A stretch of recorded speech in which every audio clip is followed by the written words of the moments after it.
में नहीं, मैं बिहार में हूँ। अच्छा, बिहार में हो आप। Okay okay. दिल्ली में तो 10th मई तक का ही हुआ है। व्हाट मुझे लग हैपेंस रहा है कि आज। हाँ जी थोड़ा प्रीति। और एक्सटेंड होगा। अभी तो हाँ पूरा हाँ, एक्सटेंड ही होगा। मैं वही है ना लास्ट ऑप्शन।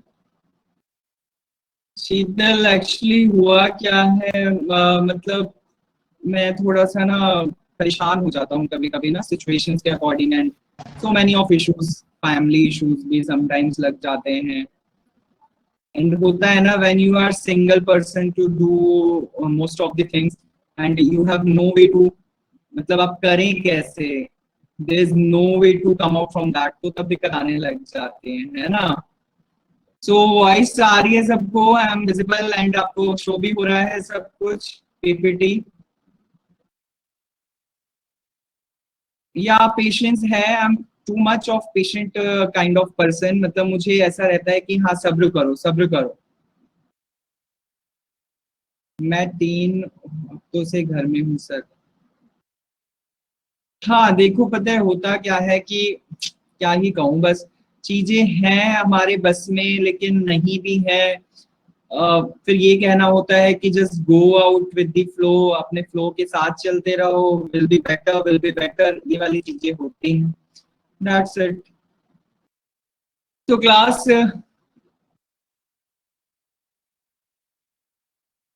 प्रियंका, एक्चुअली ना मैंने डिस्कस किया था कि करंट अफेयर की क्लास भी करूंगा।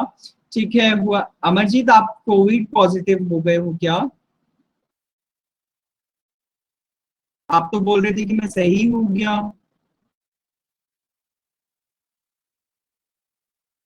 when the I think Manas was asking to you कि आप ठीक हो गए और नहीं, you said कि आई एम ओके।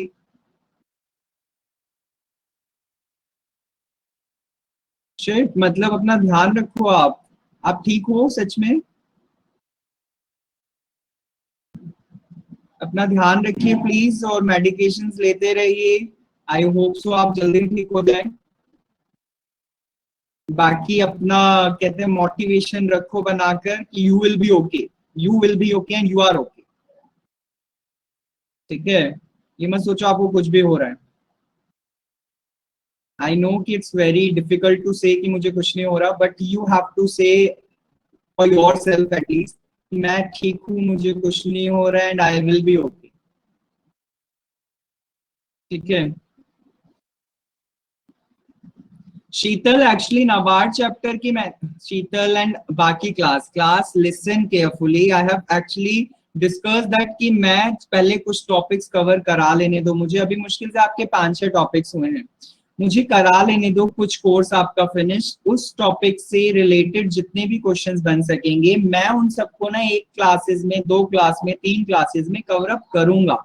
जब तक आप उन्हें रीड आउट करते रहो, उनमें एड ऑन करते रहो चीजों को, और फिर उनका करने का मजा आएगा कि आपको जब बहुत सारे टॉपिक्स का मिक्सअप होगा ना तो आपको इंटरेस्ट आएगा, अच्छा ये वाला इस चैप्टर से, ये वाला इस चैप्टर से, क्योंकि पेपर में भी तो यही होता है ना, सारी चीजें मिक्सअप होती हैं तब आपका दिमाग कितना एक्टिवली काम करता है, तो वो चीज वहां पर जज होती है।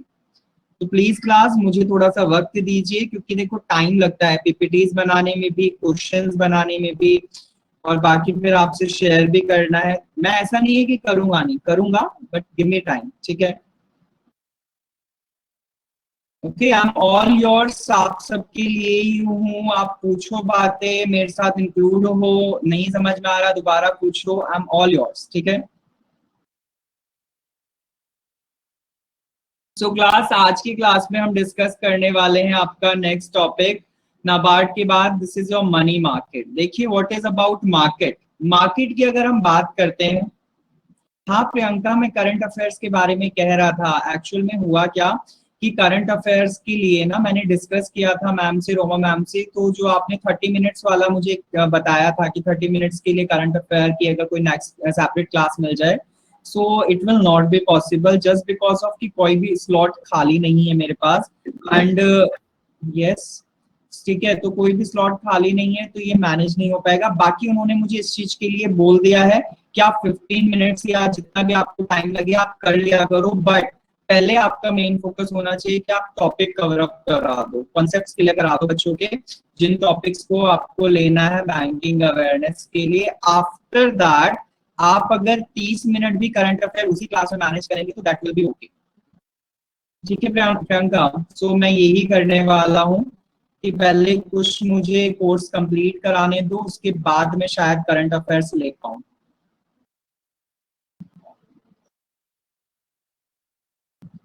यस आई डू, मैं डेफिनेटली करूंगा प्रियंका, डोंट वरी। ठीक है, सो देखिए मनी मार्केट के बारे में बात करते हैं। मनी मार्केट है क्या?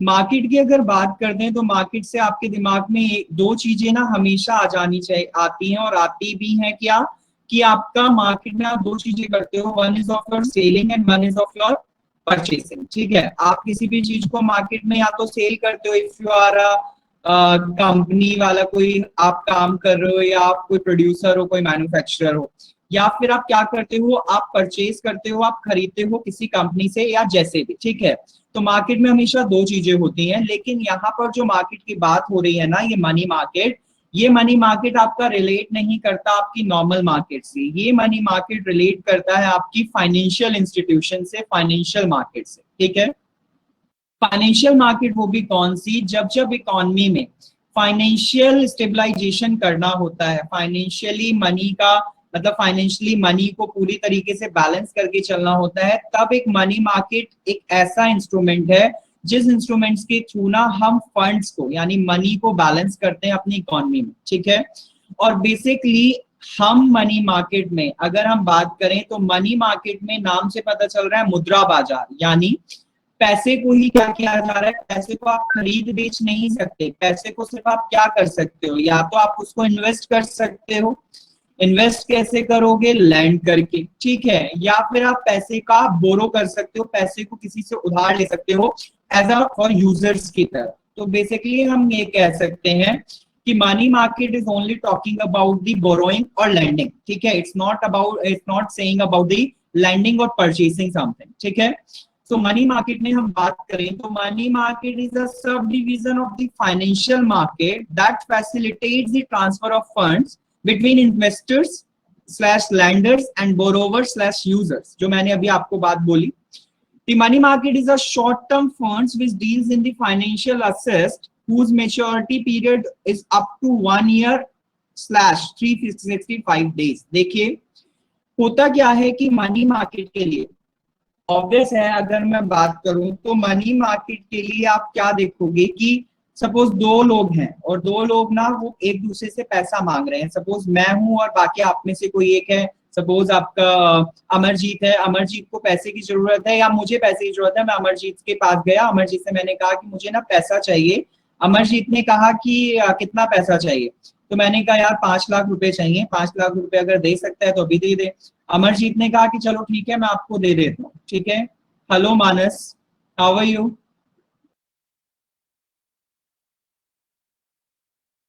मानस, आप ऐसी सडन एंट्री जब लेते हो ना, सो ऐसा लगता है कि आप मेरा एक तो फ्लो बेकार कर देते हो, दूसरी बात ऐसा लगता है कि यू आर एक्चुअली डिस्टर्बिंग और you are trying to disturbing the class.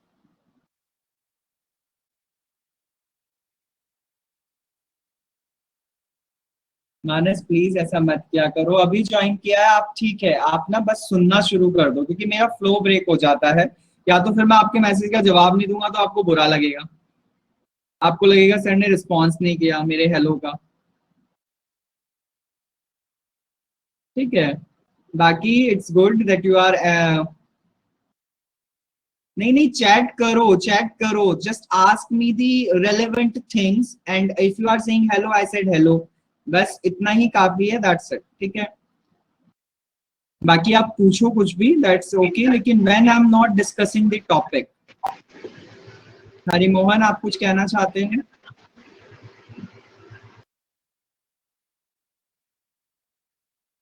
तो देखिएगा हाँ हाँ ठीक है अमरजीत, तो कैसे पहुंचवाओगे, मैं अकाउंट नंबर शेयर करता हूँ, आप प्लीज भेज दीजिएगा मुझे, है ना। तो अमरजीत ने कहा कि मैं आपको कितने चाहिए, मैंने कहा भाई 5 लाख रुपए चाहिए, अगर दे सकता है तो दे दे। तो अमरजीत ने कहा कि ठीक है मैं दे दूंगा, लेकिन मुझे एक बात बताओ बदले में क्या दोगे, बदले में कितना एक्स्ट्रा मनी दोगे। तो बदले में मैंने अमरजीत को कहा कि मैं आपको ना 5.5 लाख रुपए रिटर्न में दूंगा। ठीक है, सो मैंने अमरजीत को जब ये बात बोली तो अमरजीत ने मान तो लिया कि 5.5 लाख रुपए मैं रिटर्न में दूंगा, लेकिन अमरजीत को ये लगा कि मान लो मैं इसको दे रहा हूँ लेकिन मेरे पास कुछ रिटर्न चीज तो है ही नहीं, ठीक है, मतलब मैं कैसे भरोसा करूं कि 5.5 लाख रुपए देगा। तो अमरजीत ने मेरे ऊपर क्वेश्चनिंग करनी शुरू कर दी। उसके बाद मैंने क्या किया, मैंने ना एक पेपर निकाला, उस पेपर पे मैंने अपने खून से लिख डाला कि ना I will pay to the 5.5 lakh rupees to the Amarjeet in this time of duration, ठीक है। मैंने इस तरीके से कुछ ऐसी चीजें लिखकर अमरजीत को दे दी। अब जब मैंने अमरजीत को दे दी तो अमरजीत को अब विश्वास हुआ कि हाँ सच में ये ऐसा अब पॉसिबल हो पाएगा, ये मेरे 5.5 लाख रुपए मुझे वापस दे देंगे। लेकिन अमरजीत ने कहा कि कितने टाइम में दे दोगे ये बता दो। तो मैंने ना उसको फिक्स कर दिया कि मैं बिलो 365 डेज ये डेफिनेटली आपको दे ही दूंगा, ठीक है।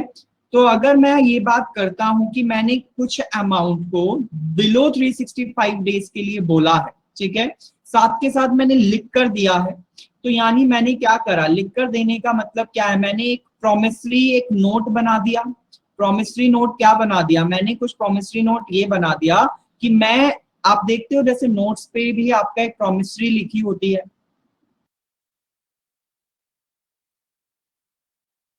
घर में पड़ा हो सोना तब काहे को रोना, अमरजीत बस करो भाई बस करो, ठीक है। आपने नोट्स पर देखा होगा जो आपके करेंसी नोट्स होते हैं उन पे लिखा होता है गवर्नर के through. Sir I was late today, repeat this class session. Harimohan हमने बहुत ज्यादा नहीं किया है, बट आपके लिए मैं थोड़ा सी बातों को रिपीट कर दे रहा हूँ, don't worry about that. But आगे से प्लीज ये करिएगा कि मैं भी यहाँ पर मुश्किल से 1-2 मिनट लेट होता हूँ जनरली, क्योंकि मेरी अभी बैक टू बैक क्लास होती है, अदरवाइज मैं 5 मिनट पहले ही कोशिश करता हूँ आने की। तो प्लीज आप भी 5 मिनट पहले ज्वाइन कर लें तो मेरे लिए बहुत अच्छा होगा, ठीक है।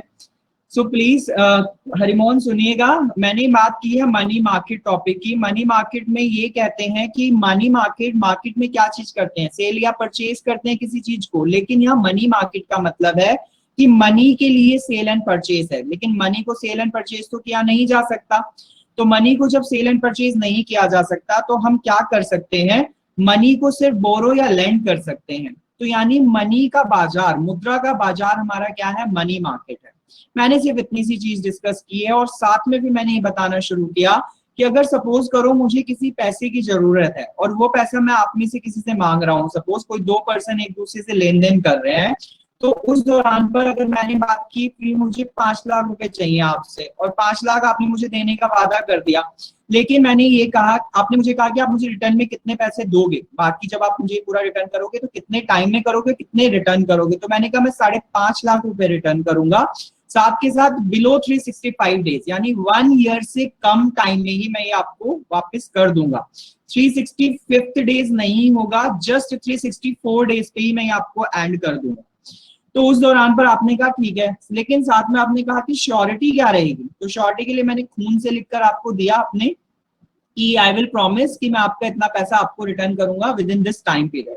नाउ यू आर सेटिस्फाइड और आपने मुझे पैसा दे दिया। तो याद रखिएगा कि मनी मार्केट में एक चीज होती है that is called maturity period. And maturity period क्या होता है, मेच्योरिटी पीरियड होता है हमेशा मनी मार्केट का, जब भी मनी लैंड की जाएगी ना मनी मार्केट के फ्लो में, तो हमेशा मनी लैंड होगी ओनली या बोरो होगी बिलो 365 डेज।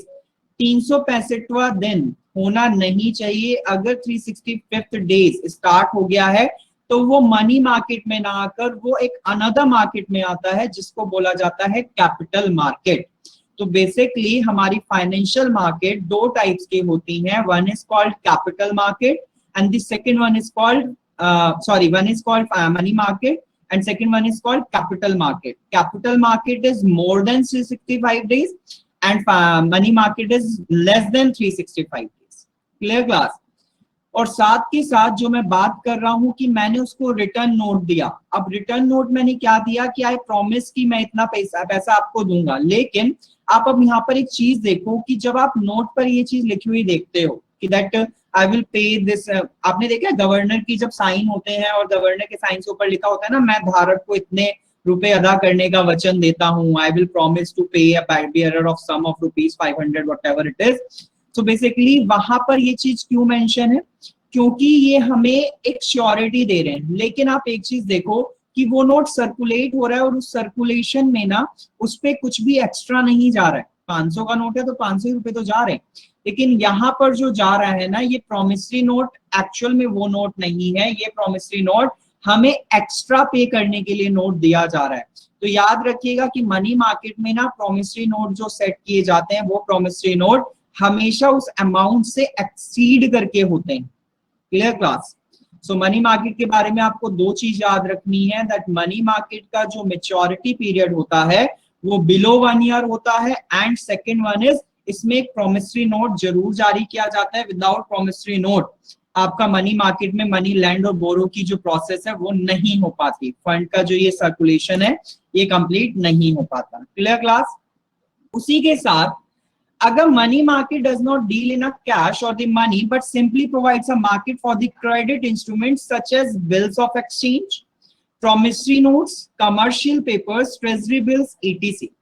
अब देखो मनी मार्केट में ना कभी भी कैश का फ्लो नहीं होता।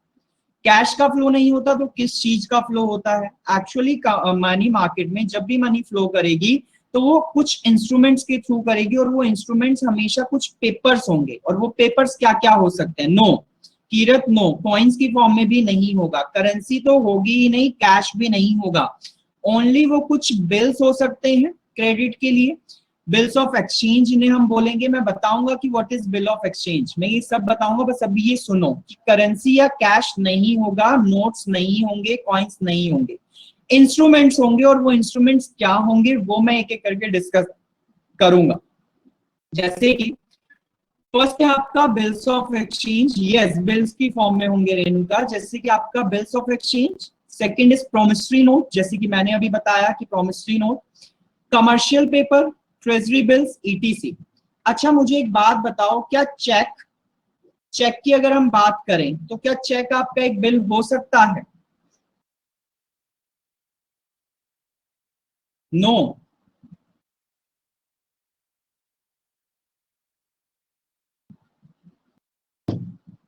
क्यों नहीं हो सकता भाई चेक बिल?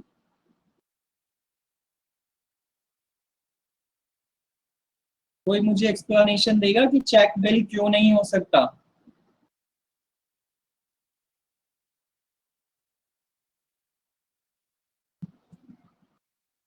कह सकते हैं, पर बिल का मतलब, व्हाट इज द बिल का मतलब?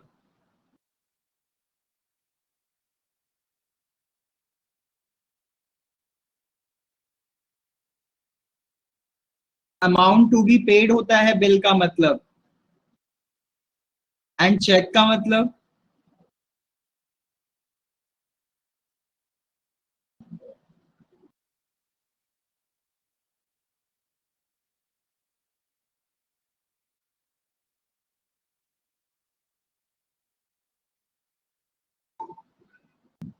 उस पेज की वैल्यू कितनी है? तो यानी चेक भी तो एक पेज ही है किरत, तो चेक की भी तो कुछ वैल्यू होती होगी। We are just filling the amount on that, it means वो पेपर उसकी वैल्यू ले रहा है ना।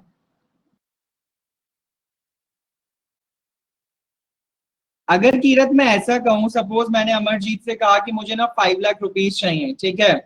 अब सपोज करो कि 5 लाख रुपीज मैंने मांगे, नहीं नहीं, मैंने ना कीरत उसको ना 5 लाख रुपीज दे रखे हैं सपोज, ठीक है। आप मेरे पास आए, आपने मुझे ये कहा कि ना जाके ना आप मेरे पास आए, आपने मुझे कहा कि मुझे ना 5 लाख रुपीज चाहिए। अब मैंने पता है क्या कहा? मैंने कहा कि जाकर ना अमरजीत से ले लो। मैंने अमरजीत को 5 लाख रुपीज दे रखे हैं, ठीक। अब सपोज करो अमरजीत ना बैंक है, अमरजीत बैंक है, और अमरजीत को बैंक होने की वजह से मैंने क्या करा, मैंने आपको एक चेक काट कर दे दिया, और वो चेक काट कर देने के बाद मैंने उस पर साइन भी कर दिए। तो अब आप अगर जाकर वो अमरजीत को दिखाते हो तो क्या वो एक एज अ प्रोमिसरी नोट काम करेगा?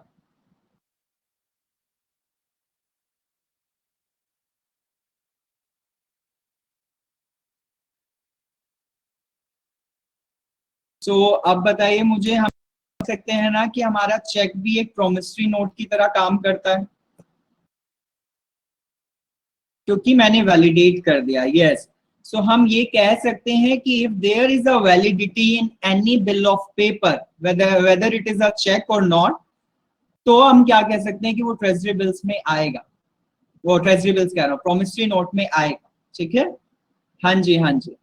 सो इस तरीके से चीजों को ना प्लीज समझना चाहिए और समझा करो, क्योंकि होता क्या है कि जब आपके पास स्टोरी क्रिएट हो जाती है ना तो आपके दिमाग में रहती हैं चीजें, और मेरा ना यहाँ पर मेन मकसद यही रहता है कि आपको कॉन्सेप्ट्स क्लियर हो, और कॉन्सेप्ट्स क्लियर होने के बाद आपके पास क्वेश्चन जो आएगा ना आप उसे फेस ऑफ कर सकते हो अच्छे से। ठीक है, बाकी अगर ऐसे पढ़ना है, लाइक रेक्टिफाई करना है चीजों को, तो it's easy. Every book is giving you information, और आप उसको रीड आउट करते रहो, मल्टीपल टाइम्स रट्टा मारते रहो, होता रहेगा।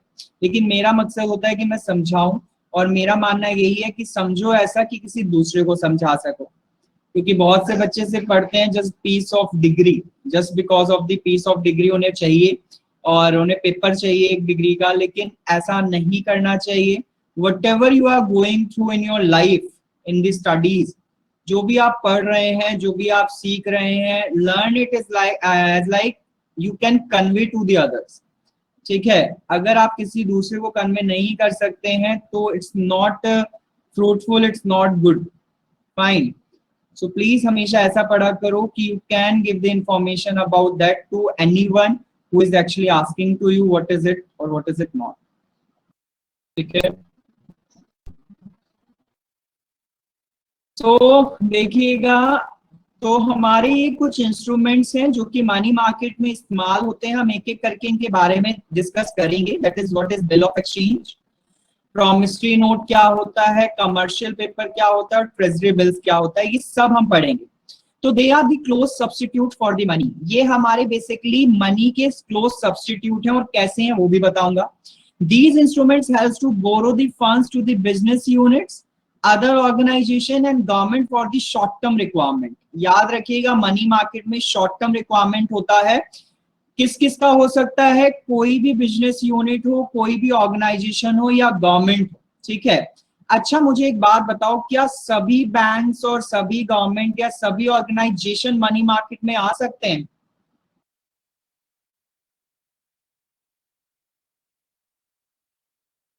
कोई ऐसा है जो मनी मार्केट में नहीं आएगा?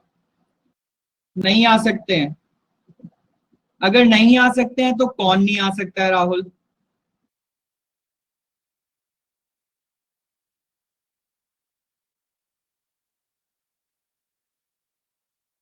आ सकते हैं कीरत, सब आ सकते हैं।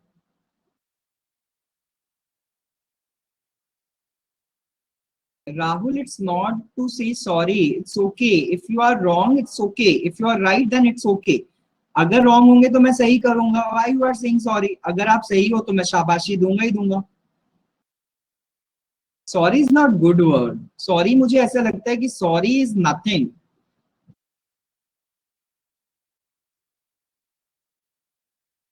क्योंकि एक्सचेंज ऑफ मनी सब जगह होगा। कीरत, शीतल आ सकते हैं। अच्छा, tell me one thing, there is a bank, then it is a money, it is in money market. क्या आरआरबी आ सकते हैं मनी मार्केट्स में? RRB is also a bank, Renuka. RRB मैंने करा दिया है ना आपको, नाबार्ड में किया था हमने।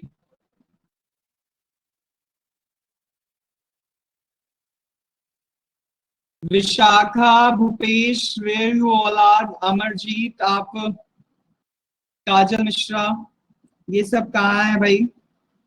कनिका गोयल, प्रज्ञा, प्रियांशी, रवि कौशल, सुशील कुमार, तनाया, तेजस्विनी।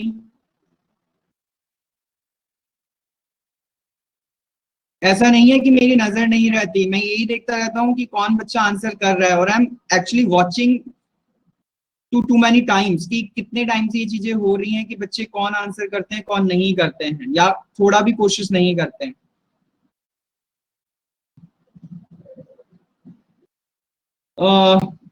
मानस Khanna, no development banks are not included. Yes, आएगा आएगा, रेणुका ने कहा, बट ये तो बैंकर्स बैंक है तो वो बैंक के लिए है। रेणुका कौन बैंकर्स बैंक है? RRB. RRB is not bankers bank, RBI is bankers bank. I am asking about RRB. I'm asking about RRB, Regional Rural Developmental Banks.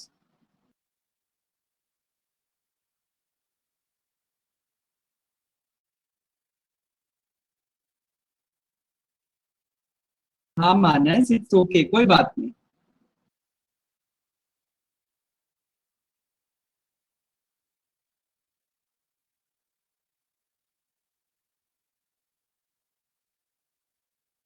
Class देखिए, आरआरबी की अगर मैं बात करूं ना, तो RRB is the only bank जो कि आपके मनी मार्केट में इंक्लूड नहीं होते। बाकी सब बैंक्स और सब ऑर्गेनाइजेशंस आपके ना, ठीक है मानस, ठीक है, you are positive in all the way, be positive रहना तो बहुत जरूरी है अभी। तो सब आरआरबी बैंक्स बेसिकली इंक्लूड नहीं होते हैं। क्यों नहीं include? Manas, it's okay, it's okay, why you are conversating it further and further? इतना आगे क्यों एक्सटेंड कर देते हो भाई? इट्स ओके, हो गया। आरआरबी को इंक्लूड इसलिए नहीं किया जाता, आपको एक बात बताऊं, क्योंकि हमारे सारे जो है ना बैंक्स, देखिए वो मनी मार्केट में इंक्लूड होते हैं। और आपको याद होगा, आई टोल्ड यू कि आरआरबीज के लिए आपके सेंट्रल गवर्नमेंट तो इंक्लूड होती ही थी, साथ के साथ स्टेट गवर्नमेंट भी होती थी। तो स्टेट गवर्नमेंट, सेंट्रल गवर्नमेंट भी मनी मार्केट में आ जाएंगे। लेकिन आपको याद हो तो मैंने बताया था कि आरआरबीज को स्टैब्लिश करने के लिए there is a sponsor bank. और स्पॉन्सर बैंक कौन से थे? There is your commercial bank. तो जब commercial bank direct money market में इंक्लूड हो रहे हैं, तो एक्चुअल में आरआरबी को इंक्लूड नहीं करेंगे, क्योंकि आरआरबी के पास तो पैसा ही किससे जा रहा है? स्पॉन्सर बैंक से जा रहा है ना। तो एक्चुअल में या तो आपकी कमर्शियल बैंक वो मनी मार्केट में ही लगा पाएंगे, या फिर वो आरआरबी में ही लगा पाएंगे। तो होता क्या है कि वो किसी एक चीज को रेगुलेट करते हैं, इसीलिए आरआरबी को भी साथ में अपने नहीं लेकर आते हैं, क्योंकि आरआरबी तो खुद उनके बलबूते पर चल रही होती है। तो हम यहाँ पर कहेंगे कि मनी मार्केट में ओनली दी आरआरबी, यानी डेवलपमेंट बैंक, जो रूरल डेवलपमेंट बैंक्स हैं, ये इंक्लूड नहीं होते। बाकी आपके सारे इंक्लूड होते हैं। और मनी मार्केट को रेगुलेट कौन करता है? Who is the regulating authority of the money market?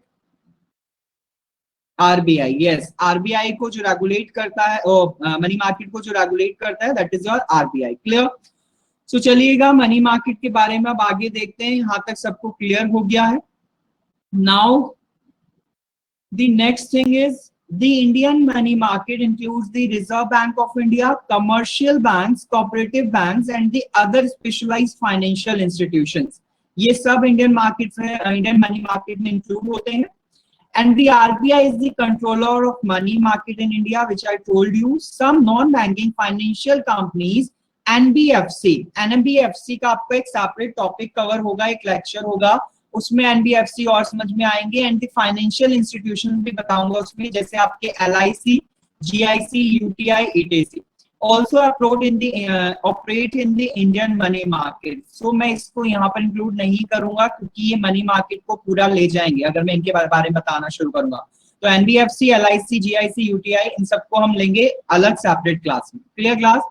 सो चलिए फीचर्स पढ़ते हैं मनी मार्केट के। मनी मार्केट के फीचर्स क्या क्या है? The money market is an essential component of the financial market for buying and selling of the securities of the short-term maturities. Short-term maturity यहाँ जब भी वर्ड आएगा तो दिमाग में आपके तुरंत आ जाना चाहिए less than 365 days, ठीक है, 1 year से less, such as treasury bills and commercial paper. तो बेसिकली शॉर्ट टर्म और गवर्नमेंट सिक्योरिटीज जो होती है बाय एंड सेल की जाती है in the form of commercial papers or treasury bills. और इनके फीचर्स क्या क्या है? The money market has no geographical constraints like the stock exchange. Money market में कभी भी स्टॉक एक्सचेंज नहीं आता, ठीक है, ज्योग्राफिकल कॉन्स्ट्रेंट्स को नहीं लिया जाता, कभी भी शेयर्स को नहीं लिया जाता, इन सब को नहीं लिया जाता इसमें, ठीक है। Even though there are various money market centers like Mumbai, Kolkata, Chennai, etc. बहुत सी जगहों पर, हर जगह पे तो मनी मार्केट नहीं हो सकती, तो कुछ स्पेशलाइज सेंटर्स बने हुए मनी मार्केट की, जो कि आपका मुंबई में भी है, कोलकाता में भी है, चेन्नई में भी है। However, they are not separate independent markets but are interlinked and interrelated. It means ये ना सेपरेटली कोई काम नहीं करता कि मुंबई की जो मनी मार्केट है वो सेपरेटली काम कर रही थी, ऑल आर इंटरलिंक्ड, क्योंकि आरबीआई ने इनके अलग अलग सेटअप्स किए हुए हैं और आरबीआई इन सबको मॉनिटर करता रहता है time to time. It handles all the dealings in the money और द मॉनेटरी असिस्ट, कॉमन सी बात है, सारी मनी रिलेटेड इश्यूज को ही डील करता है। It is a market purely for the short term funds, पहले से ही क्लियर है। There are different sub markets such as the call money market and the bill markets. It is not a single homogeneous market. ये एक ऐसे market है जो कि homogeneous नहीं है। होमोजीनस का मतलब यहाँ पर यह है कि इसमें किसी एक चीज का नहीं रेगुलेशन हो रहा है।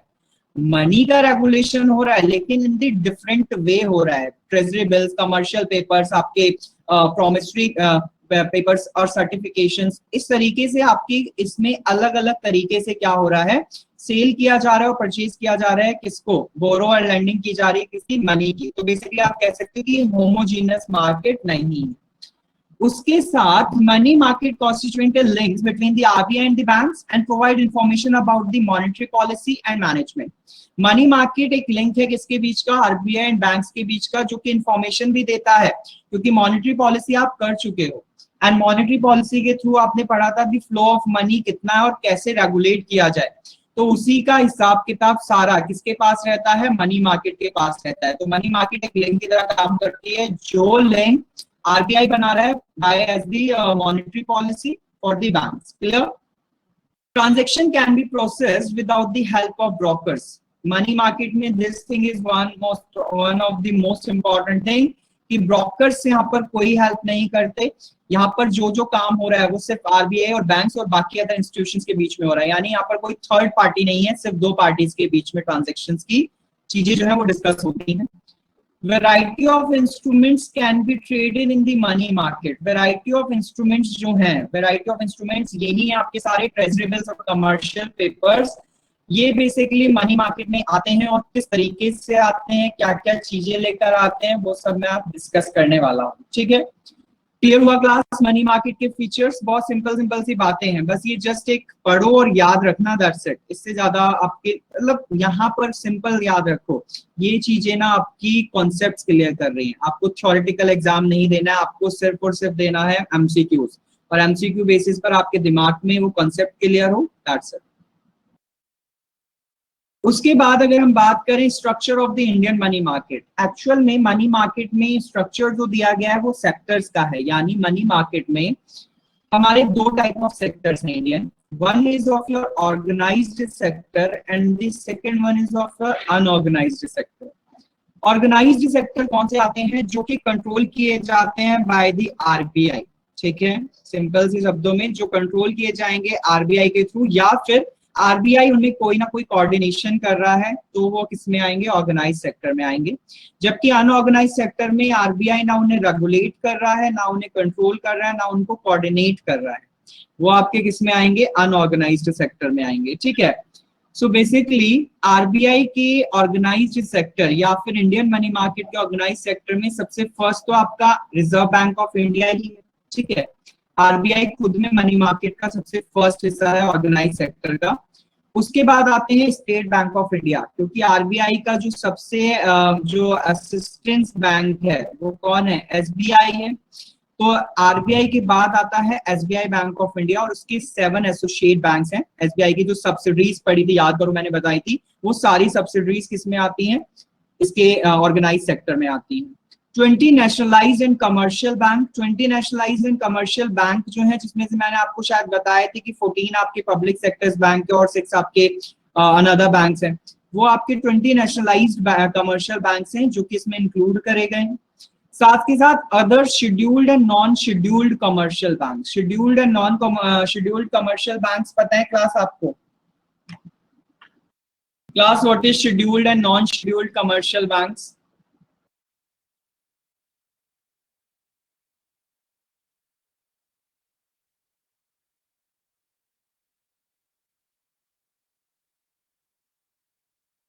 नो, इस क्लास में कोई इकोनॉमिक्स से नहीं है, कोई आपका बीए बीकॉम वाला नहीं है, बीकॉम वाला, एमकॉम वाला।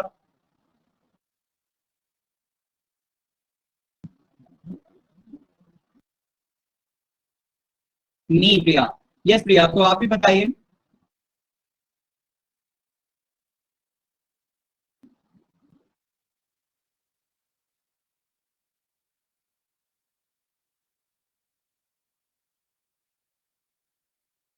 बताइए प्रियंका, प्रिया।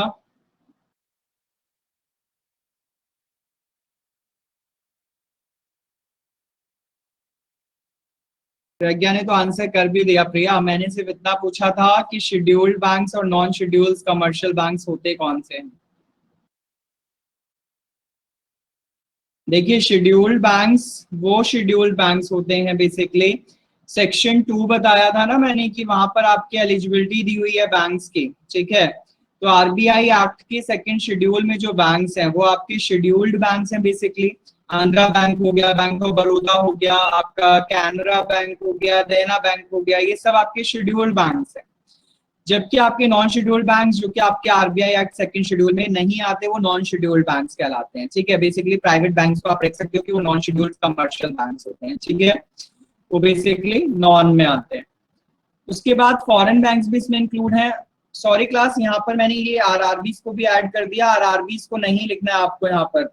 आई एम जस्ट, मैं इसको ना जब पीपीटी शेयर करूंगा अगर मुझे याद रह गया तो मैं ये काट दूंगा यहाँ से। बाकी आप याद रखना कि आरआरबीज इंक्लूड नहीं होगा, ठीक है। बिकॉज आरआरबीज तो ऑलरेडी आपका किसमें आ गया, नेशनलाइज्ड और कमर्शियल बैंक्स में आ गए, क्योंकि वो स्पॉन्सर बैंक्स भी होते हैं, ठीक है। उसके बाद नॉन बैंक फाइनेंशियल इंस्टीट्यूशन, इनके बारे में बता रहा हूँ आपको कि मैं डिस्कस करूंगा सेपरेट क्लास में। एनबीएफसी को आपकी और एलआईसी को, जीआईसी को, उनकी सब्सिडरीज जो भी हैं, ये भी आपके ऑपरेट करते हैं इस मार्केट को, लेकिन इनडायरेक्टली। इनडायरेक्टली का मतलब ये अपना डायरेक्ट पार्टिसिपेशन या डायरेक्ट इंक्लूड नहीं हो सकते, ये बैंक के साथ लिंक होकर काम करते हैं, जिस बैंक में भी इनकी अथॉरिटी, ठीक है। उसके बाद अगर हम बात करें, next is quasi government bodies and the large companies also make their short term surplus funds available to the organized market for the banks. Quasi government bodies and the large companies. Large companies से समझ आता है। What is quasi government bodies?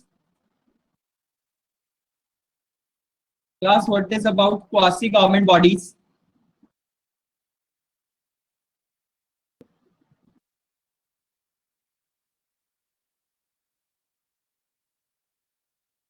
बताइए।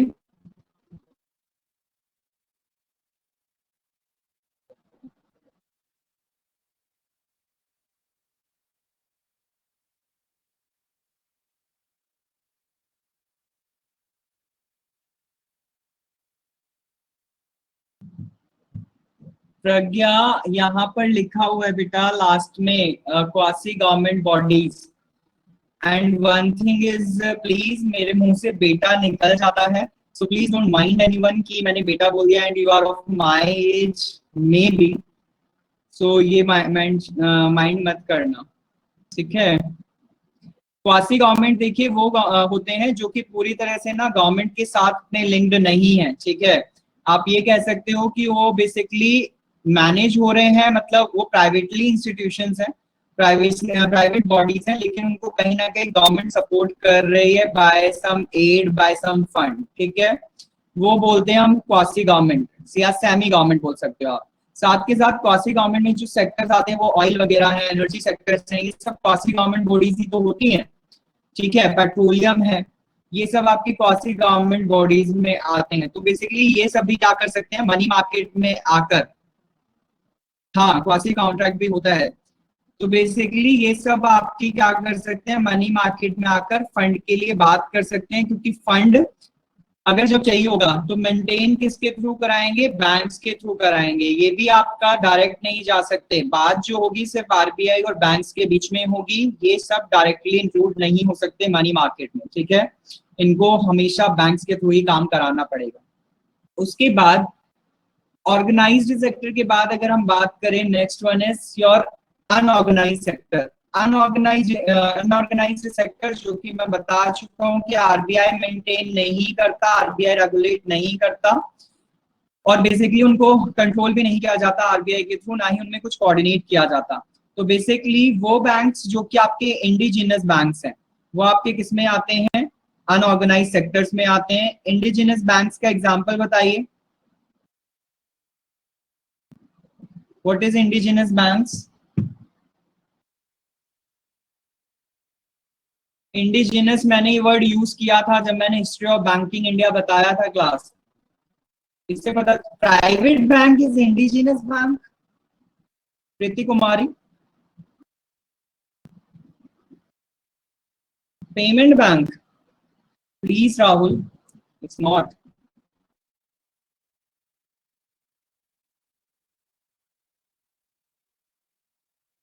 Indigenous banks,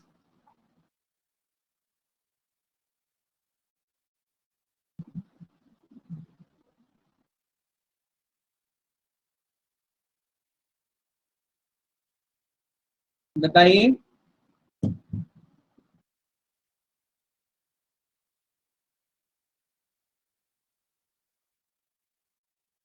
cooperative societies, class मैंने आपको ये बात बताई थी कि जो कि इंडिया के स्पेशलाइज्ड, इंडिया के खुद के लिए बैंक्स बने थे ना, वो इंडिजिनस बैंक थे। लाइक आपका पीएनबी, ठीक है, पीएनबी आपका एक इंडिजिनस बैंक है जिसका ओरिजिन इंडिया में हुआ है, बाकी कहीं नहीं है।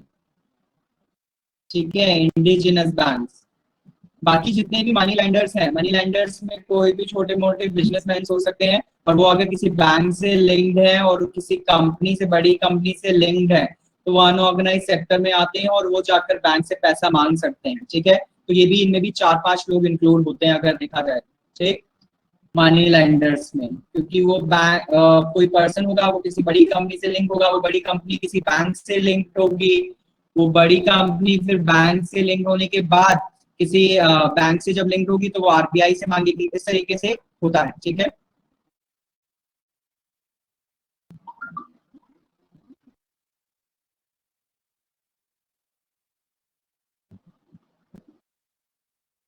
पीएनबी, हाँ गनिका, पीएनबी आरबीआई में रजिस्टर्ड है, तो इसका मतलब क्या है कि इसको इंडिजिनस बैंक नहीं होना चाहिए? मतलब आप कहना चाहते हो या आपने ऐसा समझा है कि इंडिजिनस बैंक वो है जो कि इंडिजिनस बैंक वो होंगे जो कि आरबीआई के एक्ट में रजिस्टर्ड नहीं है? आप ऐसा कुछ कहना चाहते हो?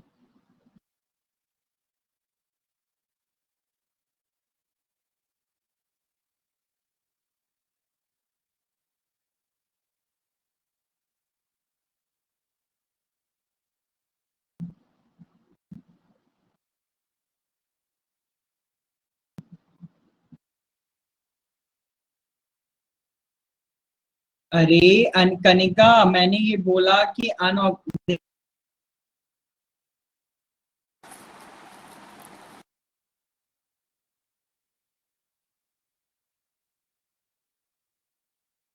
में रखा गया था, लेकिन बनाए गए थे इंडिजिनस बैंक्स कुछ ऐसे महाराजा, कुछ ऐसे सुल्तान हुआ करते थे जिन्होंने ना अपने कुछ नाम से कुछ बैंक्स बनाए हुए थे।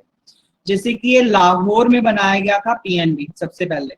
तो ये बेसिकली लाहौर के महाराजा वगैरह जो थे, पंजाबी सुल्तान, पंजाबी जो लोग थे, उनके थ्रू ये बनाया गया था। तो हुआ क्या था कि इनको इंडिजिनस कैटेगरी में पहले रखा गया था, लेकिन इनको रेगुलेट करना किसने शुरू कर दिया? आरबीआई ने रेगुलेट करना शुरू कर दिया। तो हम ये कह सकते हैं कि ये आरबीआई रेगुलेट तो कर रहा है, लेकिन इसका जो साइड वाइज फेज अगर देखा जाए, जो फर्स्ट फेज है इसका, यानी फर्स्ट इसका जो रोल है वो कैसा है? एज अ इंडिजिनस बैंक है। समझ लो बात। तो इसे पहले अगर वर्क करना होगा तो किसके लिए करेगा? एज अ इंडिजिनस बैंक की तरह करेगा, जबकि बाद में इसका सेकंड फंक्शन आएगा according to RBI, which is an organised sector. ठीक है, उसके बाद मनी लेंडर्स में आपकी, मैंने बताया कि बड़े कुछ मालिक, कोई किसी कंपनी का, ये सब आते हैं। ठीक, मनी लेंडर्स में कोई आपकी कंपनी, और कंपनी का कोई एक बड़ा मालिक, तो कंपनी किसी बैंक से अटैच्ड होगी और फिर वो बैंक अटैच होंगे आरबीआई से। तो ये अनऑर्गेनाइज बोल सकते हो, मतलब बिखरे पड़े हैं, ऑर्गेनाइज नहीं है, इसीलिए इनको सपोर्ट करने के लिए मांगना पड़ेगा मनी मार्केट से ही, लेकिन एक अनऑर्गेनाइज्ड मैनर में। अनऑर्गेनाइज्ड के साथ साथ उसको फिर ऑर्गेनाइज्ड भी करना पड़ेगा। इसे तो हम ये कह सकते हैं कि अनऑर्गेनाइज्ड सेक्टर इतने बड़े नहीं है, क्योंकि बहुत हद तक वो ऑर्गेनाइज्ड अपने आप को कर लेते हैं जब वो एक कहते हैं ना एक चेन और एक हायरार्की फॉलो करते हैं कि इस चेन के थ्रू, एक प्रॉपर चैनल के थ्रू हमें जाना है मनी मार्केट में। ठीक है, अब आता है देखिए सबसे इंपॉर्टेंट जो हमारे इंस्ट्रूमेंट्स है मनी मार्केट के। इंस्ट्रूमेंट्स ऑफ मनी मार्केट की अगर मैं बात करूं तो इंस्ट्रूमेंट्स ऑफ मनी मार्केट में आपको तीन सबसे मेन है जो समझने हैं। वन है आपका ट्रेजरी बिल्स, सेकंड है आपका commercial papers, and the third one is certificates of deposits. Commercial bills, treasury bills और sorry commercial paper, treasury bills and certificates of deposits, ये है क्या? मैंने ना आपको अभी एक बात बताई कि जैसे मैंने आपका फर्स्ट केस शुरू किया था कि मैंने अमरजीत से पैसे मांगे, अमरजीत से पैसे मांगे, मैंने मांगे, वी आर नॉर्मल पीपल्स, ठीक है, वी आर जनरल पब्लिक, ठीक है। अगर ये चीज ऐसे हो रही है तो जस्ट आपका क्या होगा, प्रोमिसरी नोट्स होंगे, ठीक है, प्रोमिसरी नोट्स हैं ये आपके नॉर्मल। लेकिन अगर मैं बात करूं ट्रेजरी बिल्स की, तो अगर वो प्रोमिसरी नोट ट्रेजरी बिल बनाना है तो हम क्या करते हैं, गवर्नमेंट को जरूरत पड़ी पैसे की, सपोज करना गवर्नमेंट को जरूरत पड़ी पैसे की, अब वो ना आरबीआई के पास आया, आरबीआई से बोला उसने कि ना मुझे पैसे की जरूरत है। आरबीआई ने सोचा कि अब गवर्नमेंट जो है डायरेक्टली आरबीआई से कहेगी जाकर, लेकिन आरबीआई ने सोचा कि अब मैं पैसा कहां से लेकर आऊं, तो आरबीआई ने एक प्लान किया। वो प्लान क्या किया कि मैं ऐसे तो पैसा मांग नहीं सकता जनरली, मैं क्या कर सकता हूं, मैं ना एक नोट निकालता हूं, मैं एक पेपर निकालता हूं, एक बिल निकाल रहा हूं, जिस बिल को ना मैं मार्केट में लेकर आता हूं, और मैं उस बिल के लिए ना कुछ कंडीशंस रखूंगा। अब कंडीशंस क्या रखूंगा, एक्चुअल में जब उसने आरबीआई ने वो बिल निकाला मार्केट में, तो उसने ना ये कहा कि हम ना एक बिल निकालने वाले हैं जिस बिल का रेट जो है वो 25,000 रुपए है, ठीक है, 25,000 रुपीज है, और लेकिन हम इस बिल को ना डिस्काउंट में देंगे। अब सपोज करो मैं, भूपेश और कनिका और शीतल वगैरह वगैरह हम सब पहुंच गए वहां पर, हमने कहा कि हम खरीदना चाहते हैं इस बिल को और इसका डिस्काउंट क्या होगा, आरबीआई से हमने पूछना शुरू किया। तो आरबीआई ने कहा कि इसका डिस्काउंट सेट होगा अकॉर्डिंग टू दी बोली, बोली लगेगी, और बोली लगेगी तब इसका हम डिस्काउंट सेट करेंगे। अब हमने बोली लगानी शुरू की, मैंने कह दिया कि मैं 25,000 का वो बिल था, मैंने बोल दिया कि मैं 21,500 में खरीदूंगा, किसी ने बोल दिया कि मैं उसे खरीदूंगा 22,700 में, ठीक है, ऑप्शन होगा बेसिकली। तो हम वहां पर ऐसे करते रहेंगे, बोली लगी, लगने के बाद आरबीआई ने डिसाइड कर लिया किसी एक की बोली को, सपोज वो 21,500 में उसने सेट कर दिया, मैंने वो खरीद लिया 21,500 में, ठीक है। अब उस बिल पर ना कुछ टाइम्स लिखे हुए हैं, कुछ टाइम्स लिखे हुए हैं, कुछ आपका टाइम लिमिट जो लिखी हुई है वो है बेसिकली टाइम की, मतलब कितने टाइम तक वो बिल वैलिडेट होगा, कितने टाइम तक वो बिल वैलिडिटी में रहेगा। अब उसपे ना 3 टाइप्स की वैलिडिटी हो सकती है उस बिल पर आरबीआई के थ्रू। वो हो सकती है 91 डेज के लिए, क्लास ये मेंशन कर लेना, आप कहीं लिख लेना, या तो उस बिल पर डेज लिखे हो सकते हैं 91 डेज के लिए, या फिर 182 डेज के लिए, या फिर 364 डेज के लिए। इन तीन टाइम्स लिमिट में वो वैलिडिटी उस बिल की हो सकती है। अब जब ये तीनों डेज मेंशन है तो मैंने ये खरीद लिया, खरीदने के बाद सपोज करो उस बिल पर मेंशन था आपका 91 डेज, सिर्फ वो 91 डेज के लिए वैलिड था। अब मैंने उसे 90 डेज तक रखा, 91 डेज मैंने ना वो सेल कर दिया दोबारा से। अब जब मैं वो सेल करने दोबारा जाऊंगा ना आरबीआई के पास, तो आरबीआई ने पहले मुझसे तो डेज हैं आपके बेटा प्रिया 91 डेज, 182 डेज और 364 days, 92 days, 182 days, sorry 91 days, 182 और 364, ठीक है। इन तीनों डेज में से सपोज उस बिल पे मेंशन था सिर्फ 91 डेज, मैंने 90 दिन के लिए रखा, मैंने 91 डेज पर जाकर वो दोबारा से बेच दिया। आरबीआई ने जब मेरे से, आरबीआई से जब मैंने खरीदा था, तो आरबीआई से मैंने खरीदा कितने में, दैट इज ऑफ 21,500 में, लेकिन उसका रेट क्या था, 25,000 था। लेकिन अब अगर मैं उसे दोबारा बेचूंगा आरबीआई को, तो वहां पर मैं आरबीआई से जो लूंगा वो मैं कितने लूंगा, 25,000 रुपए ही लूंगा, लेकिन मैंने आरबीआई को दिए कितने, 21,500 दिए। तो अब देखो मनी का रेगुलेशन कैसे हो रहा है कि मेरे को प्रॉफिट नहीं, मेरे को लॉस नहीं हुआ, मुझे प्रॉफिट ही हुआ है। लेकिन हुआ क्या है कि उतने टाइम पर आरबीआई को जरूरत थी पैसे की, तो आरबीआई ने मुझे उसे डिस्काउंट रेट पर तो बेचा, लेकिन जब आरबीआई ने खरीदा तो खरीदने पर मुझे सेम रेट नहीं दिया। तो हम यहाँ पर ये कह सकते हैं कि मनी मार्केट इस तरीके से कैलकुलेट की जाती है मार्केट वैल्यू के हिसाब से। यस किरण, ठीक है। तो यहाँ पर ये जो बिल कहलाएगा ना, ये कहलाएगा आपका ट्रेजरी बिल्स। ठीक है, ये क्या होता है, ये कहलाता है आपका ट्रेजरी बिल्स। अब ट्रेजरी बिल के लिए ना मिनिमम अमाउंट जो होता है वो ओनली 25,000 का ही होता है, इसीलिए मैंने यहाँ पर 25,000 वर्ड यूज किया आपका सर। ठीक है, मिनिमम 25,000 का हो सकता है, मैक्सिमम की कोई लिमिट नहीं है इसकी। ठीक है क्लास, इसमें लॉस आरबीआई को भी नहीं होता। बस वो ये काम किसके लिए कर रहा है, गवर्नमेंट के लिए कर रहा है, क्योंकि गवर्नमेंट को ही तो पैसा चाहिए था, वो तो गवर्नमेंट से दोबारा ले लेगा उस पैसे को, जिसका वो उसने मार्जिन वहां पर वो रखा है, जो लॉस उसको हुआ भी है। पहली बात तो वो लॉस है नहीं वहां पर, लेकिन वो मैनेज किससे हो जाएगा, गवर्नमेंट से हो जाएगा।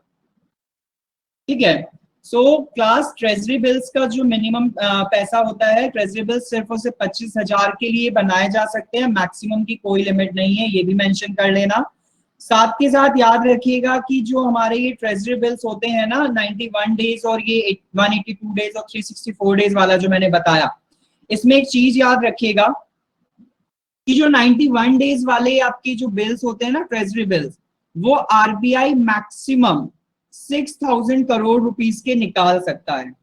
ठीक है, मैक्सिमम आरबीआई 91 डेज का जो ट्रेजरी बिल्स होते हैं वो 6,000 करोड़ रुपीस के ही निकाल सकता है, इससे ज्यादा के नहीं निकाल सकता है। ठीक है, ठीक है। और ये बिल्स निकलेंगे कब, ये बिल्स एक्चुअल में निकलते हैं हमेशा, उनका ना एक्चुअली हर एक आरबीआई का ना बोली का वीक होता है, जिसे हम बोलते हैं दैट इज रिपोर्टिंग वीक। और रिपोर्टिंग वीक जो होता है वो हर वीक का शुक्रवार होता है, मतलब शुक्रवार को आरबीआई में शुक्रवार को, हर मंथ के शुक्रवार को, सॉरी, हर वीक में, हर मंथ में जितने वीक्स होते हैं, हर वीक्स के फ्राइडे को बोली लगती है, और वो कहलाता है उनका रिपोर्टिंग वीक। रिपोर्टिंग वीक के वेडनेसडे को ट्रेजरी बिल्स निकाले जाते हैं, जबकि अगर किसी नेक्स्ट वीक में आपका ऐसा कोई वो बोली नहीं लगी है तो वो कहलाता है नॉन रिपोर्टिंग वीक। ये चीज याद रखिएगा थोड़ा सा, मुंह पर आ गया इसलिए मैंने बता दिया आपको। समझ में आई क्लास ये बात कि रिपोर्टिंग वीक और नॉन रिपोर्टिंग वीक क्या होता है।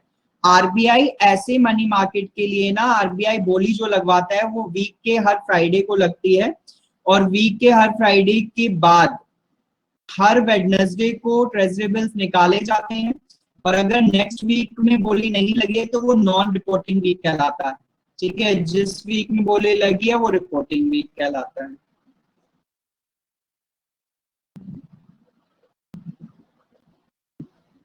क्लास एक बात पूछूं, आप सबको मेरी बातें सच में क्लियर हो जाती हैं, समझ आ जाता है?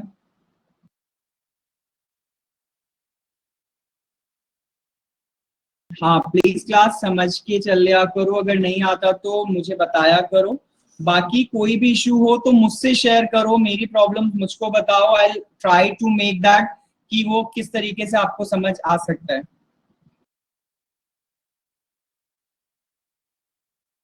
आपके वे से वर्ड टू वर्ड क्लियर होता है, मतलब कोई और भी है जिसकी वे से वर्ड टू वर्ड क्लियर नहीं होता,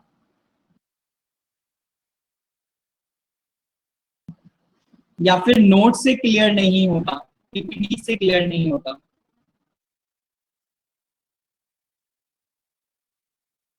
एक्चुअली कीरत पीपीटी में ना मैं सब चीजें मेंशन नहीं कर पाता, इसीलिए कीरत कुछ चीजें होता है ना कि ओरली याद आती हैं तो वो आपको तभी बता पाता हूँ, जब मैं बना रहा होता हूँ पीपीटी तब याद नहीं आ पाती हैं, क्योंकि बहुत सी सारी चीजें है ना, अब मैं हर चीज पीपीटी में कैसे लिख दूं, इसीलिए मैं कहता हूँ रजिस्टर साथ लेकर बैठे करो। अच्छा अच्छा, ओके ओके, आप ऐसा कह रहे हैं कि पढ़कर मेरा पढ़ाया हुआ याद आता है, दैट्स अ गुड थिंग। अगर आप मेरी बातों को रिकॉल करते होंगे ना, एटलीस्ट ये लेक्चर्स आपके यूट्यूब पे चले जाते हैं, आपको अगर कभी भी शो होता है तो आप दोबारा से वहां पर देख लिया करो। ठीक है,